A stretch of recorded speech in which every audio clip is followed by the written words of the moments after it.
제가 굉장히 좋아하는 한 집사님이 계십니다. 굉장히 좋아하시는 그 집사님은 굉장히 하나님을 사랑하는 분입니다. 굉장히 하나님께 충성되게 순종하면서 기도를 열심히 하시는 분입니다. 그래서 제가 굉장히 또 스스로도 존경하시는 그런 마음을 갖고 있는 그런 분입니다. 그런데 그분에게 어려움은 항상 있었습니다. 하나님께 순종하면서 하나님을 따라간다고 하는데 그 삶에서 항상 어렵게 하는 사람들이 있었고 재정적으로 항상 어려웠습니다. 또 믿었던 사람에게 배신을 당한 적도 많이 있었습니다. 그래서 그분이 평소에는 말씀을 별로 안 하시는 분인데 어느 날 저를 찾아오셔서 이렇게 말씀했습니다. 목사님, 앞으로 얼마나 더 어렵게 지내야 됩니까? 얼마나 더 고생을 해야 됩니까? 전 나름대로 열심히 하나님을 섬기려고 하고 있습니다. 비록 완벽한 인생은 아니지만 최선을 다해서 하나님을 섬기려고 하는데 계속해서 고난이 찾아옵니다. 때로는 견딜 수가 없습니다. 목사님, 언제까지 제가 이런 고난을 겪어야 됩니까? 그런데 제가 이 말을 듣고 다른 100마디 말을 해주는 것이 생각에 아무것도 안 났습니다. 그래서 그분의 손을 잡고 그 자리에서 기도해 주었던 그런 생각이 납니다. 그 기억이 저한테는 잊혀지지 않는 기억입니다. 왜냐하면 그 고백이 단순히 그 집사님의 고백뿐만 아니라 여기 있는 많은 분들의 고백이기 때문입니다. 우리가 비록 완벽한 인생은 살지 못해도 하나님께 열심히 최선을 다해서 살아가려고 노력합니다. 기도합니다. 힘들어도 오늘같이 또 주일에 나와서 예배드립니다. 어떻게 해서든지 하나님의 말씀에 따라서 살아보려고 노력을 하는데 하나님의 말씀에 순종하려고 하면 할수록 더 힘이 듭니다. 더 고난이 찾아옵니다. 더 어렵습니다. 그래서 그 고백이 우리의 고백이기도 하기 때문에 참 우리 가슴에 많이 남았습니다.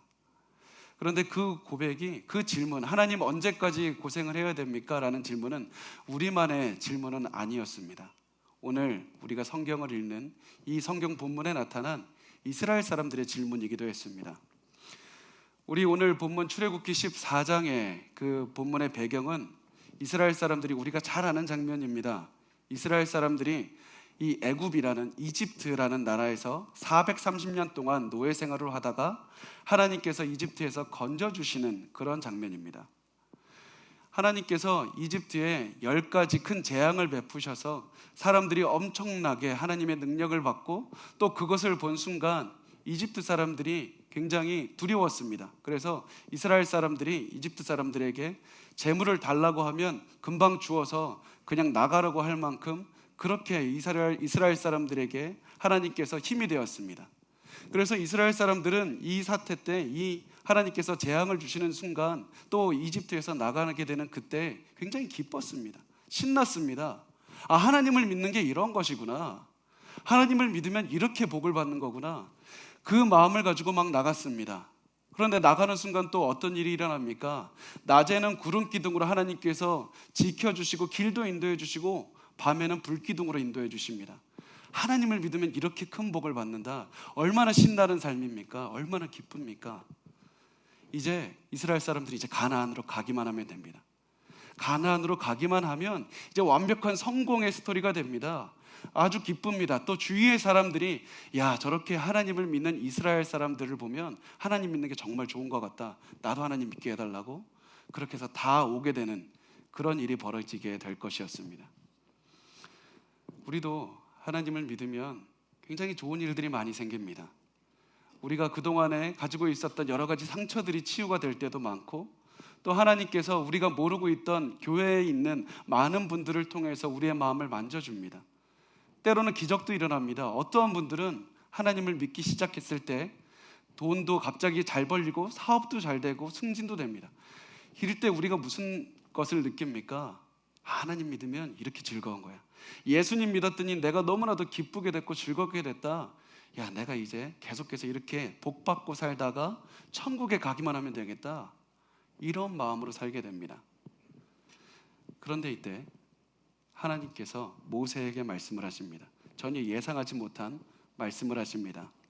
출애굽기 14장 2절 말씀입니다. 우리 같이 한번 읽어보겠습니다. 이스라엘 자손에게 명령하여 돌이켜 바다와 믹돌 사이에 비하히로답 곧 바알스본 맞은편 바닷가에 장막을 치게 하라. 여기에서 명령하여 돌이키라고 말씀합니다. 돌이킨다는 말이 히브리어로 슈브라는 말인데 영어로 하면 턴백, 돌아가라, 오던 길로 돌아가라. 오던 길로 돌아가라고 말씀합니다. 우리 생각에는 지금 이스라엘은 굉장히 급합니다. 하나님께서 이집트에 엄청난 기적을 베풀어 주지 않았습니까? 이제 이집트를 나왔으니까 빨리 가나안으로 가야 됩니다. 가나안으로 가서 하나님의 능력이 얼마나 위대한지, 하나님을 믿는 백성이 얼마나 복된 삶을 사는지 빨리 보여줘야 됩니다. 마음이 급합니다. 하나님께서 이미 하나님의 능력은 애굽에 10가지 재앙을 내리셔서 충분하게 증명하지 않으셨습니까? 뭘 더 증명할 게 필요합니까? 그런데 하나님께서 모세를 명해서 이스라엘에게 야, 오던 길을 너 되돌아가라. 되돌아가라고 말씀합니다. 사람들은 아마 이스라엘 사람들은 굉장히 궁금했을 겁니다. 내가 뭐 잘못했나? 뭐 빼놓고 온 게 있나? 하나님 왜 돌아가라고 하실까? 무엇이 잘못된 것일까? 도대체 이해할 수가 없습니다. 그런데 이때 이해가 안 되는 상황이 조금 더 진척이 됩니다. 무엇이냐면 이 이스라엘 백성들이 돌아가서 하나님께서 홍해를 등지고 텐트를 치라. 이 텐트를 친 이 상황에서 어떤 일이 일어나냐면 애굽의 그 이집트의 왕인 파라오가 이 사실을 알게 됐습니다. 이스라엘 백성이 잘 가던 길을 갑자기 돌이켜서 말도 안 되는, 자신이 보기에는 말도 안 되는, 돌이켜서 갑자기 홍해를 등지고 큰 바다를 등지고 단체로 텐트를 치고 거기에 있다는 얘기를 듣자마자 나에겐 기회가 왔다 이렇게 생각했습니다. 내가 이제는 공격할 기회가 왔다. 모세가 아무래도 실수를 한 것 같다. 아니면 이 모세와 이스라엘 백성과 함께하는 하나님이라는 이 신이 능력이 다한 것 같다. 이제 나에게 기회가 왔다. 그래서 이 바로 왕은 자신의 가지고 있는 병력들을 다 이끌고 이스라엘로 진격해 오기 시작했습니다. 그리고 그 멀리서 이집트의 군대가 다가오는 그것을 본 이스라엘 백성들은 겁에 질렸습니다. 하나님께서 분명히 이곳으로 인도해 주셨는데 이 엄청난 군대가 자기들을 향해서 먼지바람을 일으키면서 그 기마병들이 오는 걸 본 순간 굉장히 두려웠습니다. 그래서 이스라엘 백성들은 엄청나게 원망과 불평을 하기 시작했습니다. 우리가 이 모습을 보면서 전혀 그냥 단순히 과거에 일어났던 일로 여길 수가 없는 것은 우리에게도 계속해서 똑같이 일어나는 일이기 때문입니다. 나는 분명히 하나님께 순종했습니다. 기도하라고 해서 기도했습니다. 하나님께 열심히 예배드리라고 해서 열심히 예배드렸습니다. 하나님의 말씀대로 살라고 해서 나 양심의 거리낌 없이 나 열심히 살았습니다. 그런데 하나님께서 내가 때로는 돌아가라고 해서 나는 또 돌이킨 적도 있습니다. 그런데 하나님, 이게 무슨 상황입니까? 하나님 왜 나에게 저런 이집트와 군대와 같은 고난을 맞게 합니까? 하나님께 인도하신다는 그 사실을 생각하면서 기도하는 마음으로 왔는데 이게 도대체 어떤 일입니까? 불만과 불평이 터져 나올 때가 있습니다.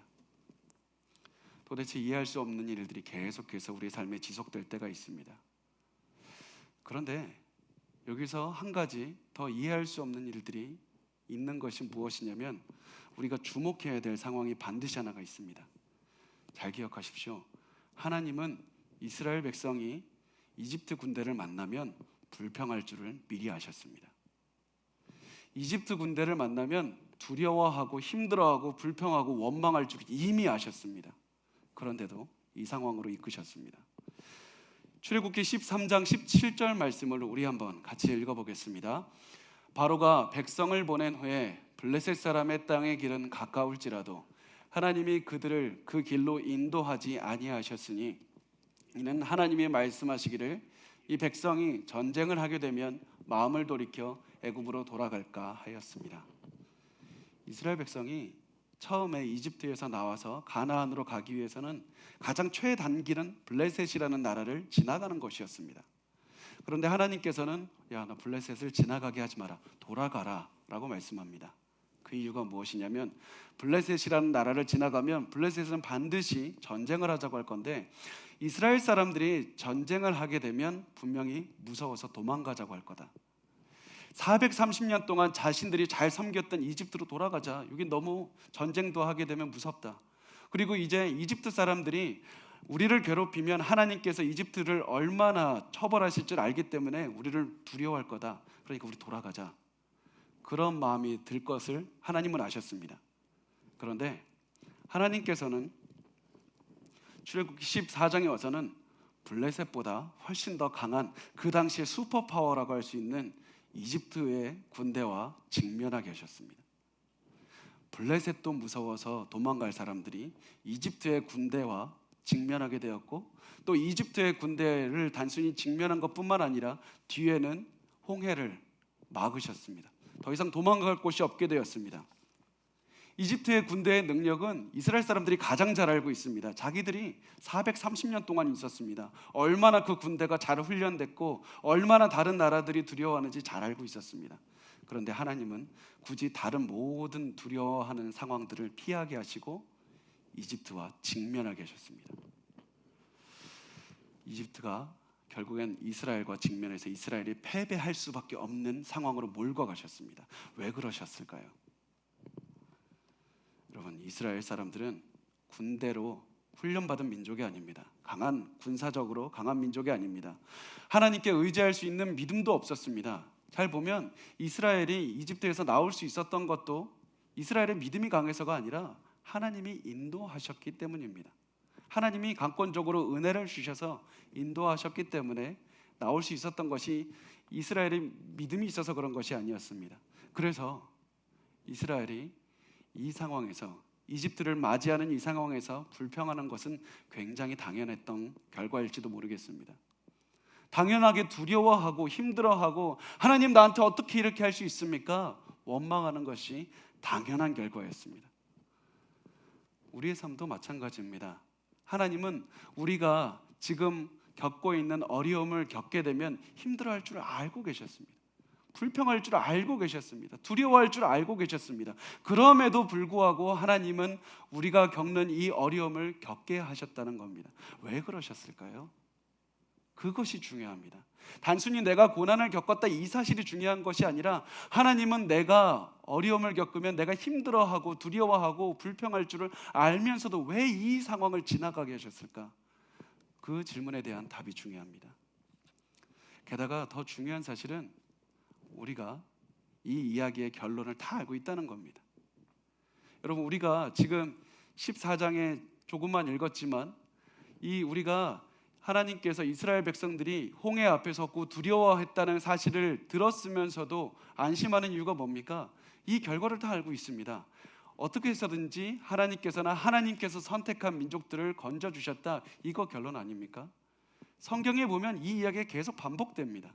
하나님의 사람들이 있고 순종했고 그 고난을 겪었고 그 고난의 내용과 하나님께서 건져주시는 그 내용은 다를지 몰라도 결과는 똑같습니다. 하나님께서 도우셨다. 그렇다면 어쨌든 어떻게 해서든 하나님께서 도우시고 하나님께서 인도하셨다, 하나님께서 영광을 받으신다, 하나님 위대하시다, 이 결론은 똑같은데 왜 굳이 하나님의 사람들로 하여금 이 어려운 상황을 겪게 하셨을까요? 다른 말로 하면 우리가 지금 이 어려운 상황을 겪는 이 결론을 다 알고 있습니다. 이 고난을 겪으면 결국엔 시간이 어느 정도 지나서 하나님의 위대하심을 찬양할 것이고, 또 우리가 시간이 지나면 우리의 모든 어려움을 하나님께서 극복하게 하셨다, 감사합니다, 이 모든 결론을 다 알고 있습니다. 그런데 하나님은 왜 굳이 우리가 이런 어려운 상황을 겪게 하셨을까요? 하나님이 힘이 센 거, 하나님께서 조물주라는 거 다 알고 있습니다. 굳이 말씀 안 해주셔도 다 압니다. 근데 굳이 이렇게 나처럼 믿음도 약하고 어려운 사람들에게 왜 이렇게 고난 중에 하나님 몰고 가십니까? 다 알고 있습니다. 굳이 가르쳐주지 않으셔도 다 알고 있는데 결과도 뻔히 알고 있는 이 모든 이야기를 왜 굳이 나에게 겪게 하십니까? 여러분, 우리가 기억해야 될 것이 하나 있습니다.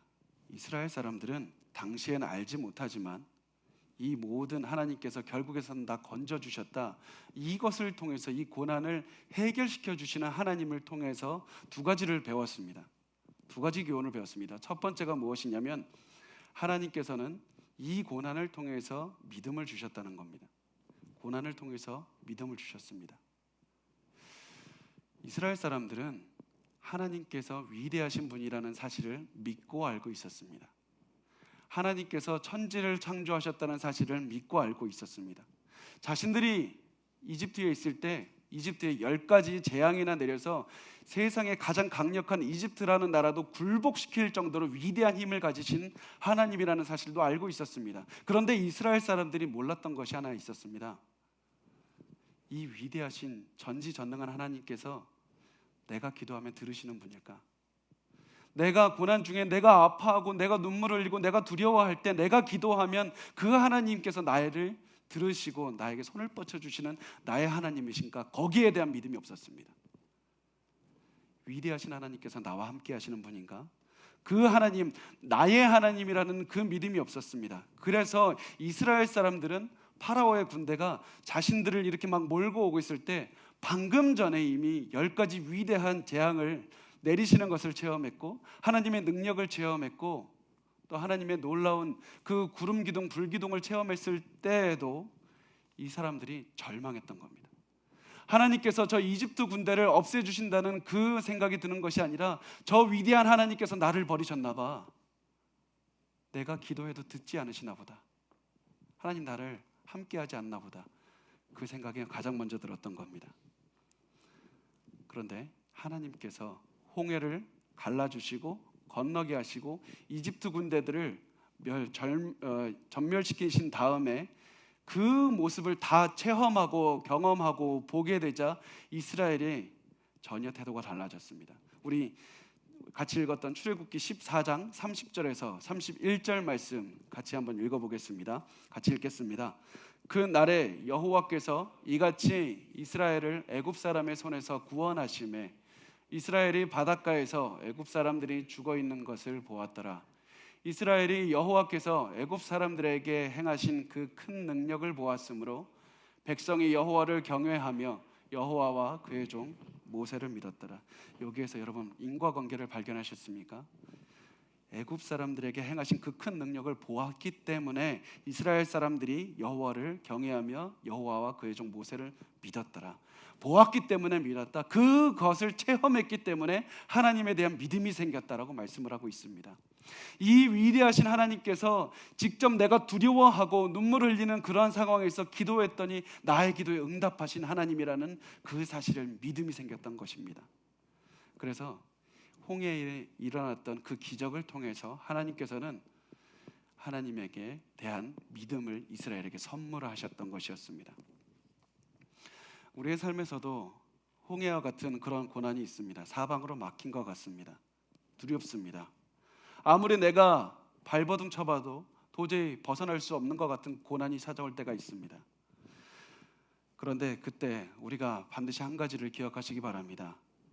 하나님께서는 지금 여러분에게 단순히 고난을 건져라, 고난에 그냥 시간을 지나가라 이것을 말씀하고 계신 것이 아니라 이 시간을 통해서 너의 기도에 응답하시는 하나님에 대한 믿음을 가지라고 말씀을 하고 있습니다.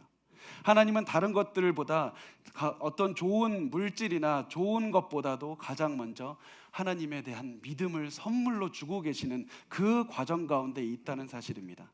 그래서 여러분 그 믿음을 선물로 주시는 하나님을 기억하시고 너무나도 어려울 때 이것을 반드시 기억하십시오. 고난을 통해 믿음을 주시는 하나님. 그래서 항상 어려울 때 출애굽기 14장 31절 말씀을 항상 되뇌었으면 좋겠습니다. 우리 다시 한 번만 읽어보겠습니다. 출애굽기 14장 31절 시작. 이스라엘이 여호와께서 애굽 사람들에게 행하신 그 큰 능력을 보았으므로 백성이 여호와를 경외하며 여호와와 그의 종 모세를 믿었더라. 아멘. 여기에 우리의 고난의 목적이 있는 것입니다. 자, 우리 하나님께서 이스라엘 백성에게 주신 그 고난과 기적을 통해서 주셨던 두 번째 교훈이 무엇이냐면 하나님께서 그 하나님의 뜻을 이뤄가시는 방식입니다. 그 방식을 알려주셨습니다. 잘 생각해 보면 하나님께서 이 이스라엘 백성들을 이집트에서 건져 주실 때 이렇게 말씀하셨습니다. 아브라함에게 약속한 그 땅을 너희에게로 주리라.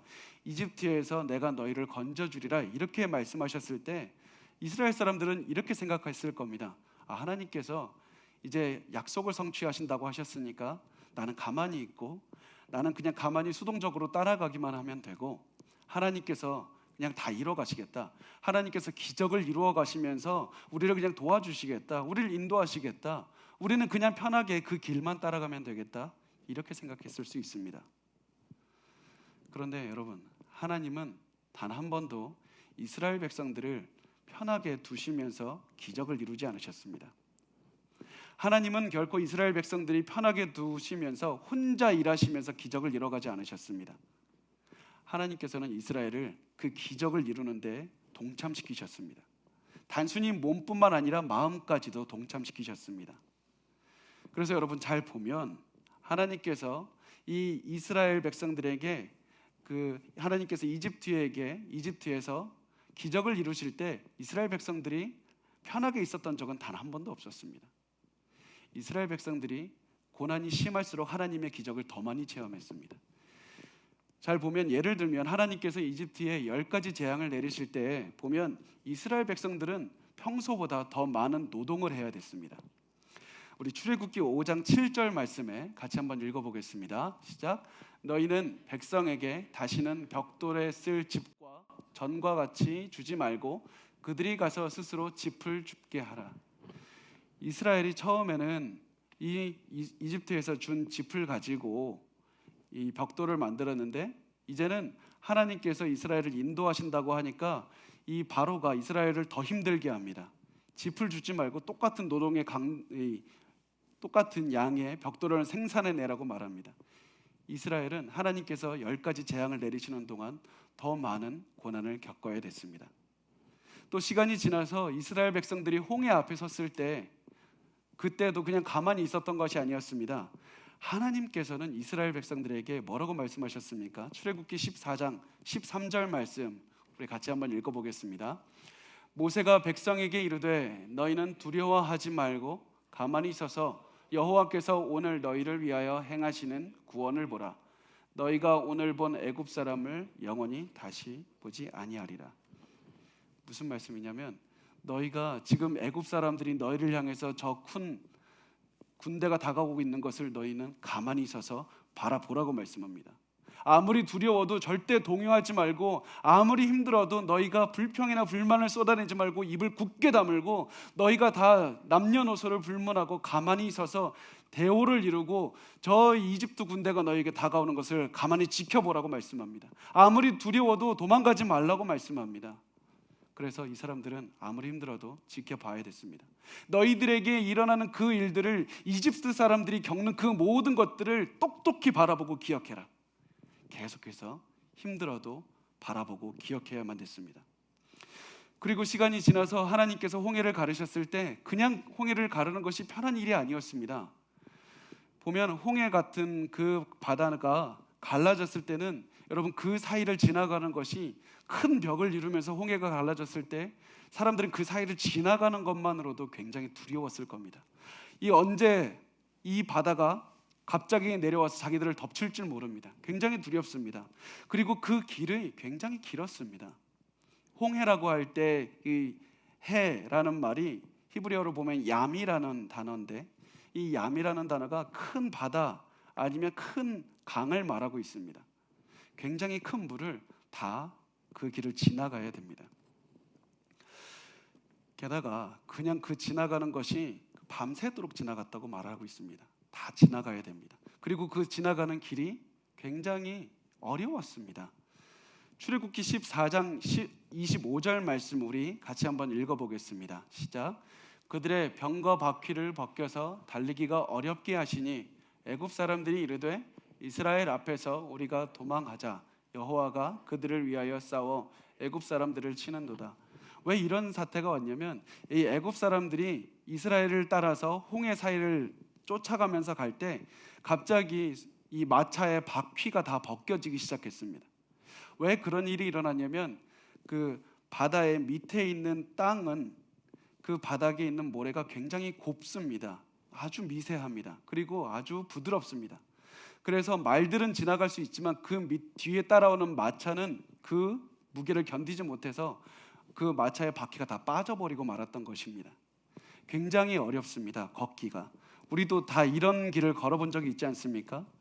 바닥이 푹신푹신하고 이런 곳은 조금만 걸어도 사람이 지치게 되고 힘이 들게 됩니다. 그런데 이 하나님께서 이 홍해를 갈라주신 이곳에서 이 이스라엘의 모든 사람들은 남녀노소를 불문하고 다 이곳을 밤새도록 걸어가야 됐습니다. 10분만 걸어가도 지치는 이 길을 다 같이 걸어가야 됩니다.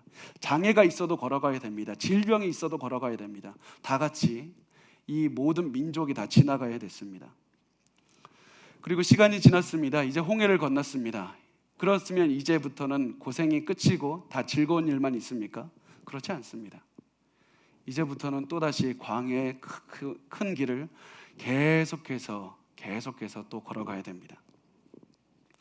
또 이 길이 다 끝난 다음에 하나님께서는 또 이 요단강을 만나게 하십니다. 요단강은 또 편하지 않습니다. 또 이스라엘 사람들이 또다시 그 큰 강을 또 하나 둘씩 또 모든 민족이 다 지나가야 됩니다.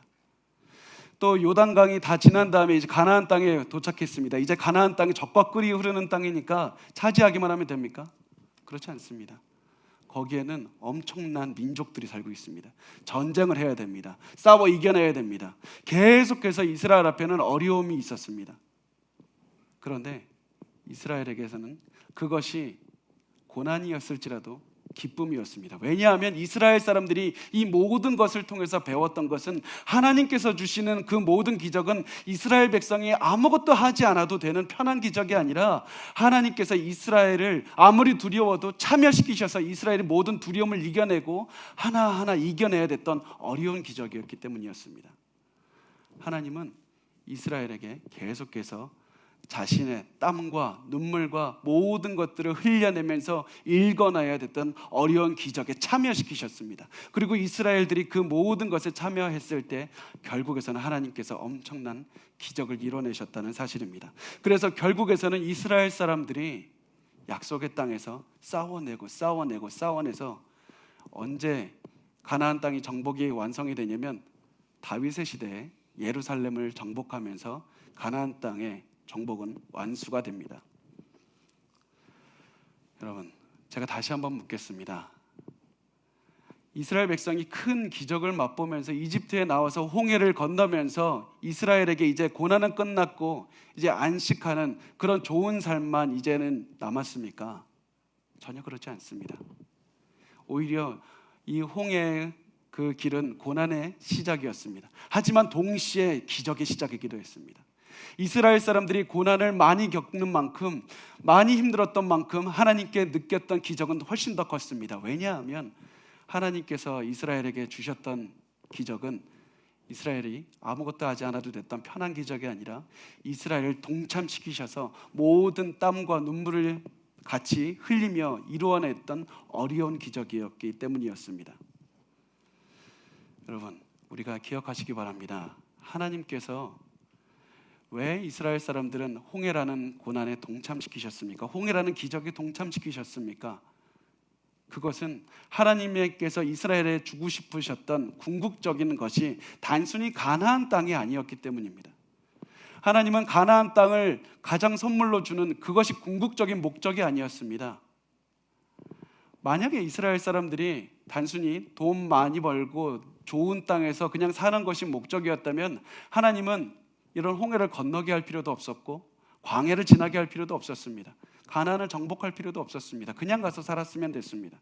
아니, 그것보다도 이집트에서 그냥 이집트 사람들을 쫓아내면 됐습니다. 거기서 살았으면 됐습니다. 그런데 하나님께서 이스라엘 백성들에게 굳이 이렇게 어려운 기적들을 계속해서 일궈내게 하신 이유는 무엇이냐면 하나님께서 이스라엘에게 믿음을 주시고 싶었기 때문이었습니다.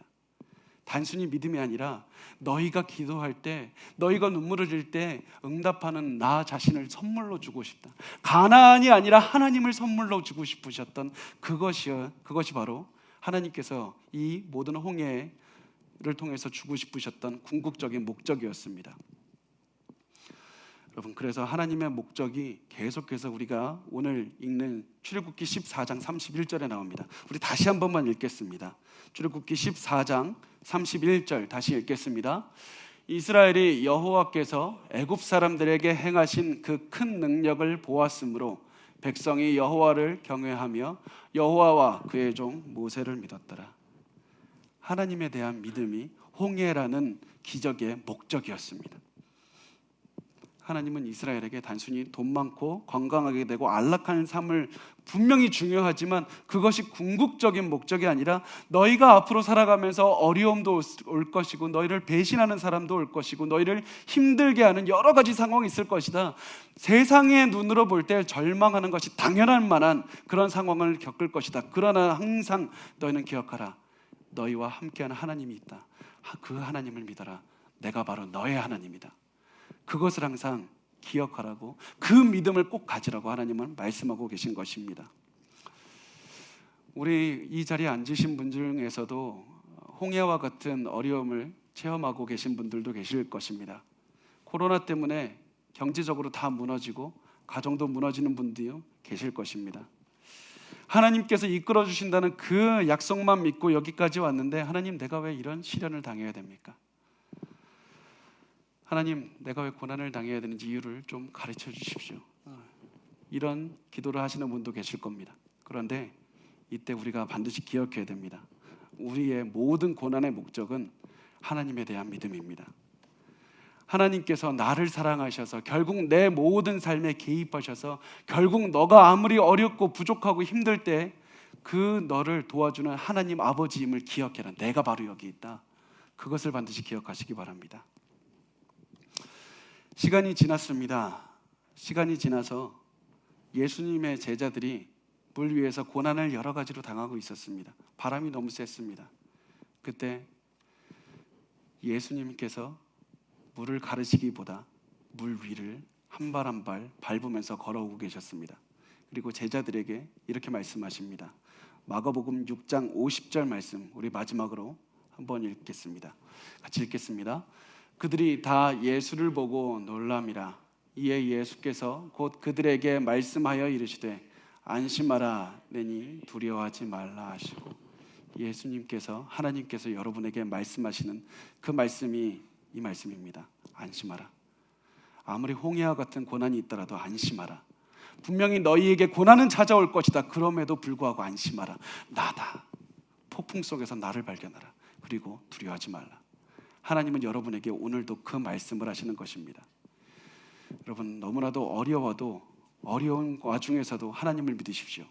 하나님은 여러분이 기도하면 바로 옆에서 들으실 만한, 바로 옆에서 거리에 계시고, 여러분이 기도하면, 도와달라고 기도하면 여러분의 기도에 귀를 기울이시면서 바로 응답하시는 하나님 아버지가 된다는 사실을 반드시 믿고 기억하시고 안심하시기 바랍니다. 우리 같이 이 시간에 기도하겠습니다.